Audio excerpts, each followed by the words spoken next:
This program is the first in a series entitled Seize the Time, produced by Radio Free People and the Committee to Defend the Panther 21.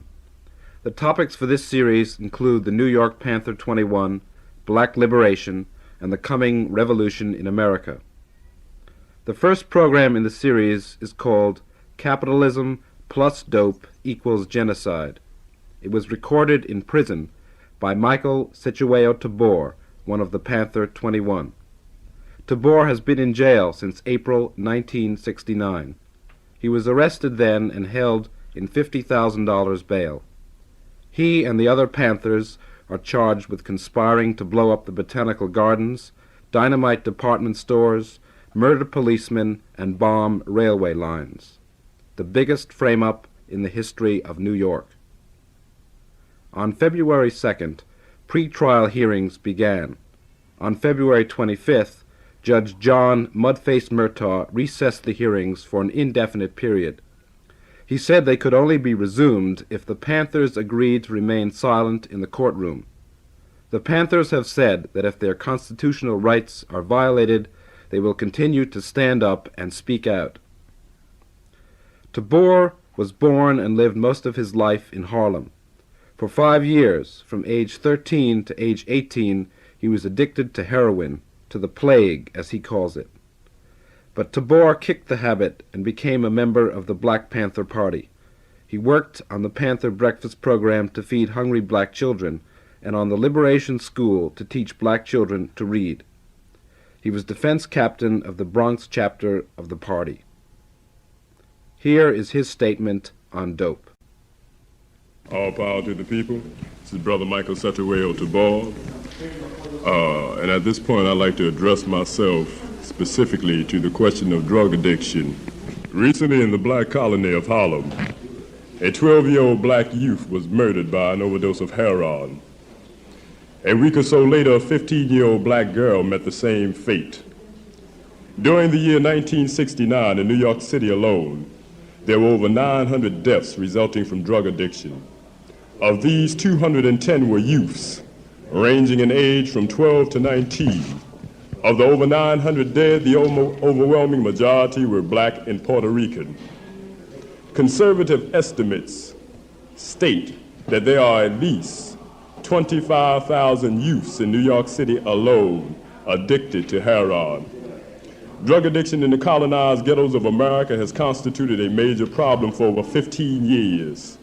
Its use is so widespread that it can, without fear of exaggeration, be termed a plague. It has reached epidemic proportions, and it is in fact still growing. It has only been within the last few years that the fascist U.S. government has considered drug addiction as being a matter of grave concern. And it is also interesting to note that this concern on the part of the government is proportional to the spread of the plague into the inner sanctums of the white, middle class, and upper class communities. As long as the plague was confined to the ghettos, the government did not see fit to deem it a problem. But as soon as the capitalists found out that the plague had infected their sons and daughters, a virtual state of national emergency was declared. This is significant, for it provides us with a clue to the understanding of the plague as it relates to black people. From the Federal Bureau of Narcotics to the clergy, to the members of the medical profession, to psychologists and so-called educators, right on down to the chemically enslaved addict on the street corner, the hopes for effectively curbing the spread of the plague are appallingly dim.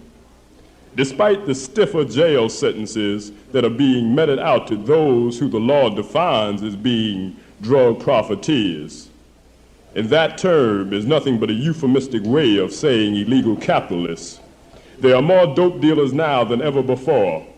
Despite the increasing number of rehabilitative and preventive programs being effected, the plague proliferates and threatens to devour an entire generation of youth.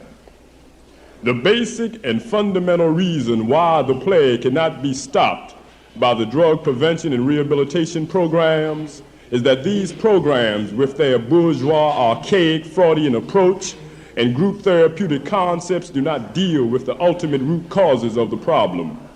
These programs deliberately negate or at best deal very lightly with the socio-economic origin of drug addiction. These programs sanctimoniously deny the fact that capitalist exploitation and racial oppression are the main contributing factors to drug addiction on the part of black people. These programs were never intended to help cure the black addict. In fact, they can't even cure the white addicts who they were designed for. The reactionary bourgeois government of the United States defines the cause as being the importation of the plague into the country by dope smugglers. They are now attempting to negotiate a deal with the countries of France and Turkey to cut down on the importation of the plague.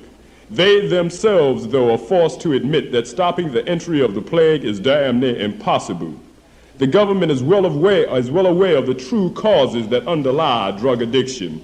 The government is well aware of the fact that even if they were able to stop the importation of heroin, dope dealers and addicts would just find another drug to substitute it, to take its place, as they are in fact doing.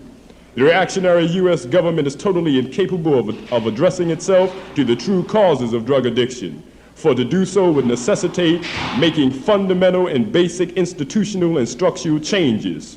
And these changes could not take place, they could not possibly be effected without changing the manner in which property is owned and the manner in which wealth is distributed in this society. In short, only a revolution could eliminate the plague. Drug addiction is merely a monstrous symptom of the malignancy which is ravishing the entire social fabric of the capitalist system of exploitation. And in order to understand the plague, we must first achieve some understanding of that system. Drug addiction is a social phenomenon that grows organically from the social system. Every social phenomena that emanates from a society, from a social system that is predicated upon and motivated by bitter class antagonisms that results from class exploitation must be seen from a class point of view. In regards to black people, our problems are compounded, and take on appalling dimensions as a result of the racist dehumanization that we are subjected to.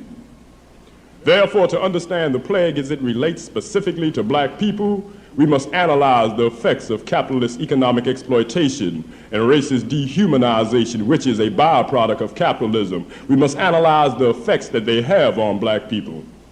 The heinous and sadistic program of annihilating the humanity of black people that was initiated over 400 years ago by money-mad slave masters and that has continued unabated till this very day is deliberate and systematic. It is done for the purpose of justifying their exploitation of us and facilitating it. Since the reality of our objective existence seemed to confirm the racist doctrines of white superiority and its antithesis, black inferiority, we, lacking an understanding of the true reasons for our condition, internalized those racist doctrines. In short, we in time began to believe that we were inherently inferior to whites. These feelings of inferiority gave birth to a sense of self-hatred, which finds expression in self-destructive behavior patterns. The wretchedness of our plight, our sense of powerlessness and despair served to create within our minds a predisposition and susceptibility towards the use of any element or substance that produces euphobic illusions. That is to say, we are strongly inclined to use anything that enables us to suffer peacefully. This might be termed an escapist complex. The escapist complex is in effect also self-destructive. The depraved, capitalist, racist oppressor exploits these psychological and emotional deficiencies for all they are worth. The oppressor encourages our participation in any activity that is self-destructive. This fact is easily understood when we realize that our self-destructive behavior patterns and our escapist tendencies constitutes a source of profits for the capitalists. They also, by weakening, dividing, and destroying us, reinforce the strength of the oppressor and enables the oppressor to perpetuate his domination over us.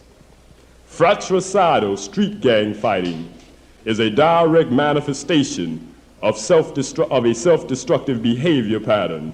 It is also a form of escapism by which black youths vent their rage, frustrations, and despair on each other rather than dealing with the true enemy.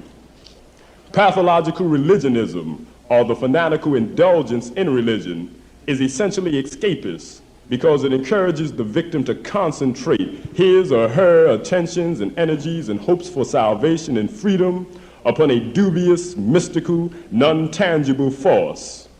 And it disencourages the confronting and dealing with the actual causes of our exploitation and oppression. It encourages the focusing of attention upon the pie in the sky rather than the securing of more lamb chops right here on the planet Earth. It also serves as a source of profits for those religious charlatans, preachers and ministers and myth players who exploit it. Alcoholism is, in nature and effect, both self-destructive and escapist. It is also a source of tremendous profits for the capitalists. The amazingly high number of bars and liquor stores in the black communities testify to this fact. The capitalist liquor industry could prosper just on the business it does in the black ghetto alone. Undoubtedly, the most infinitely escapist and absolutely self-destructive activity for us, and the most unbelievably profitable for the capitalist, and therefore the most encouraged by him, is drug addiction, specifically heroin addiction. Heroin addiction, the plague, the scourge of the black colonies of Babylon, the plague whose spiritual, moral, psychological, physical, and social destructive powers greatly exceeds that of any disease up until this point known to humanity. The plague, opium from Turkey, shipped to Marseilles, converted into morphine base, and then processed into the plague, smuggled into Babylon, cut, diluted, and then placed in the black colonies. The plague, poisonous, lethal, white powdery substance, sold by depraved, money-crazy fiends to black youths who are desperately seeking a kick, a high, a means, a anything that will help to make them oblivious to the squalor, to the abject poverty, to the disease and degradation that engulfs them in their daily existence. And initially, the plague does just that. Under its sinister influence, the oppressive, nauseous ghetto prison is transformed into a virtual Valhalla. One becomes impervious to the rancid stench of urine-soaked tenement dungeons, unaffected by the piercing cries of anguish from black folks driven to the brink of insanity by a sadistic and predacious social system, unaffected by the deafening wail of pig police sirens as they tear through the streets of the black hell en route to answer the call of some other pig police who is in a state of well-deserved distress, unaffected by the trash cans whose decayed, disease-carrying garbage has flowed over to fill the ghetto streets. Yes, under its ecstatic influence, one is made oblivious to ugly realities. But there is a trick, a cruel, monstrous trick, a deadly flim-flam awaiting its naive, youthful victim. For as the illusionary beauty of the heroin-induced high begins to vanish, correspondingly, the temporary immunity to reality attained under its chemical trance vanishes likewise. That reality that the pathetic victim sought so desperately to escape once again descends upon and re-engulfs him. The rancid stench of urine-soaked tenement dungeons begins to assail his nostrils. Those black cries of anguish seem to blend with the wailing sirens of police cars. He hears them now very loud and very clear in stereophonic sound. And that garbage that spills over onto the streets from uncollected trash cans, it too is felt underfoot. The young victim is not long in finding out that only by taking another dosage will he be able to attain sanctuary from his hideous reality. Each dosage, each shot of the plague that he injects into his by now well-poisoned blood system brings him that much closer to the grave. His physical body begins to take on a decimated appearance. A shameless disregard is displayed towards his body and the clothes that he wears. That his shirt is filthy, that his shoes are soleless, leaving him to walk virtually on his naked feet, that does not matter. that his unwashed body now emits a most foul odor disturbs him but little, that his non-addicted friends now shun and view him with contempt matters not, for the feelings are mutual. They no longer have anything in common. Everything ceases to matter, everything except heroin, the plague. By now he is strung out, hooked. He is physiologically and psychologically dependent upon the plague. Both his body and mind have become addicted to heroin. He has now become a full-time chartered member of the Cloud Nine Society. As he continues, his body begins to build up an immunity to the drug. He realizes that now, in order to attain his euphoric high, he must increase his dosage. This means that he has to attain more money. So enslaved has he now become that he will do anything for a bag, anything for a shot. To lie, to steal, to cheat, to rob is nothing to him. Whatever he must do for a shot, he will do. He, in fact, must do, for he is a slave to the plague. The vicious cycle is now in motion. He violates what the ruling class defines as being the law in order to secure money. With that money, he cops. He takes off. The high wears off. He must secure more money for more dope. He must steal, mug, or stick up. He gets busted eventually. He goes to jail, and after he has served out his sentence, he is released. And the first thing he wants is a shot. The vicious cycle continues, and he plunges deeper and deeper into the abysmal pit of degradation. His soul linked to humanity is now but a thin thread. And there, always there, and ever willing, for a price, of course, to meet the addict's demand for dope is the cop man, the dealer, the purveyor of poison, distributor of death, merciless murdering scum of the planet, vile capitalist salesman of death on the installment plan, the plague man, the dope pusher. Dope selling is beyond a doubt one of the most profitable capitalist undertakings. On the highest level, the international level, that is, the drug traffic is controlled by the elements of organized crime, especially the Cosa Nostra, the so-called mafia. It is also this group which controls ultimately the drug traffic, sale, and distribution, etc. on the national level. And from their drug smuggling and sales activities, they amass profits that soar into the billions. The profits made from the drug trade are used to finance so-called legal and legitimate businesses. These legitimate businesses are controlled by the mafia and are also used to facilitate their drug smuggling activities. Given the fact that organized crime is a business in every sense of the word, and an ever-expanding one at that, it is constantly seeking new areas of investment. Hence, more and more illegal profits are being channeled into legal businesses. Partnerships with legal businessmen have become the order of the day. There is a direct relationship between legitimate and illegitimate capitalists. Over the years, a number of foreign ambassadors and wealthy businessmen have been arrested in this country for drug smuggling. In December 1969, a group of wealthy South American businessmen and financiers were arrested in a plush New York City hotel with over $10 million worth of drugs. Shortly before that, a firm of Wall Street brokers was found to be financing drug operations. Of course, no indictments were handed down against them. Given the predatory and voracious nature of the capitalists, it should come as no surprise that the so-called legitimate businessmen are deeply involved in the drug trade. Capitalists are motivated by an insatiable lust for profits. They will do anything for money. The activities of organized crime and so-called legitimate capitalists are so inextricably tied up, so thoroughly interwoven, that from our point of view, any distinction made between them is purely academic. The legitimization of the mafia, that is, their increased emphasis upon investing in and establishing corporations, and along with that, the stiffer prison sentences that are being meted out to drug profiteers, has resulted in They're gradual withdrawing from the lower levels, where the profits are smaller and the risk of arrest are greater. That vacuum has been filled by non-mafia dealers who are supplied by the mafia.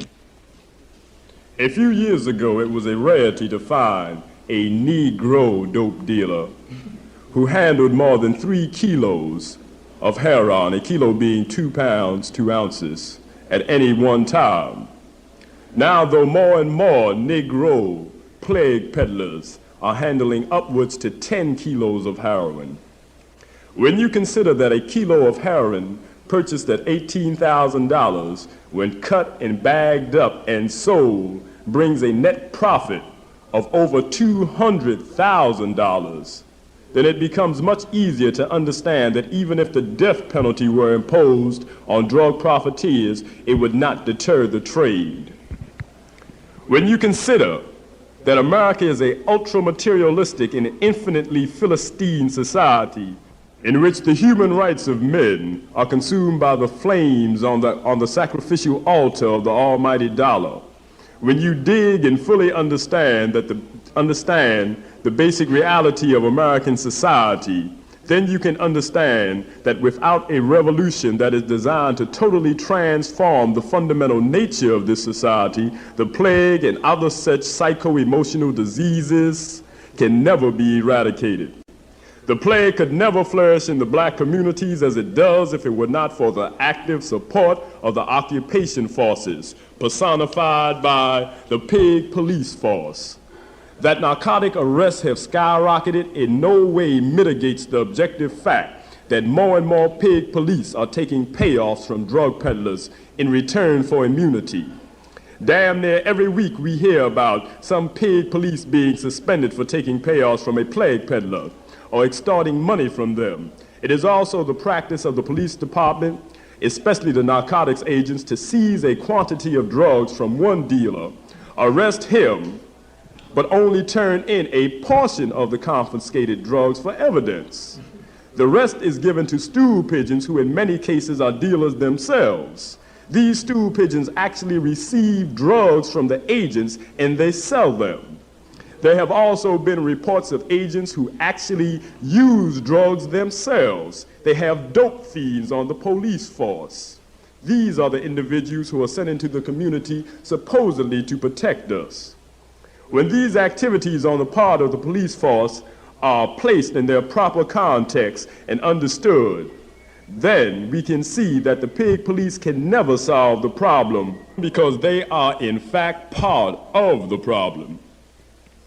This week, the lying, devious puppets of big business, the demagogic politicians of Capitol Hill, passed a law which gives narcotic agents the right to crash in a suspected dope dealer's house and without knocking, if there is reason to believe that drugs or other evidence will be destroyed. Now, anyone who thinks that this law will be confined to just suspected plague peddlers is negating the fact that this country is becoming increasingly repressive, that it is in fact becoming fascist. It would do us well to consider what kicking down a person's door in search of drugs and other evidence actually means. First off, what is other evidence? It should come as no surprise when the homes of revolutionaries and other progressive individuals are invaded by pigs under the pretext of searching for narcotics and other evidence. A number of revolutionaries have been imprisoned on framed up, trumped up narcotic charges already. The brother Martin Sostra was sentenced to 41 years on a framed up narcotics charge, a framed up dope charge. You can rest assured that this policy will be intensified. When the pigs kick in a revolutionary's door and crash through the windows with shotguns on the pretext of looking for drugs and other evidence, they will find drugs because they bring them with them. According to reports issued by the pig police, at least 40% of the thefts and armed robberies committed in the large cities are attributed to drug addicts. That black drug addicts commit most of their crimes in the black community is a fact. The people of the black community have been duped into asking for more police protection, and more pigs are being deployed into the black colonies, but not to protect the people. They are being sent in for the purpose of repressing black people. It must be reiterated that the police have no desire to eliminate the problem of drug addiction in the black community. This problem can only be dealt with by the residents, by the inhabitants of that community. And the only manner in which they can do that is by organizing themselves into forces that will in effect harass, intimidate, and if necessary, attack physically drug dealers. They must be seen and dealt with for what they really are, enemies and murderers of the people. Their actions and deeds resulting in the destruction of the youth of our people. And we must understand that it is the youth who make the revolution, and it is the youth who carry it out. And without our young, we will never be able to forge and establish a powerful revolutionary force. We must understand dope for what it really is. It is a form of genocide in which the victim pays to be killed. Capitalism plus dope equals genocide. This is Michael Cetewayo Tabor of the Panther 21, and all of the other members of the Panther 21 say all power to the people, seize the time, eliminate drugs by eliminating the source of the drugs. All power to the people. Think about it, think about it, think about it, think about it, think about it, think about it, think about it, think about it, think about it, think about it, think about it, think about it, think about it, think about it, think about it, think about it, think about it, think about it, think about it. The Panthers are still in jail. Their bail is over $1 million. The Committee to Defend the Panther 21 is working to free the Panthers. Seize the time.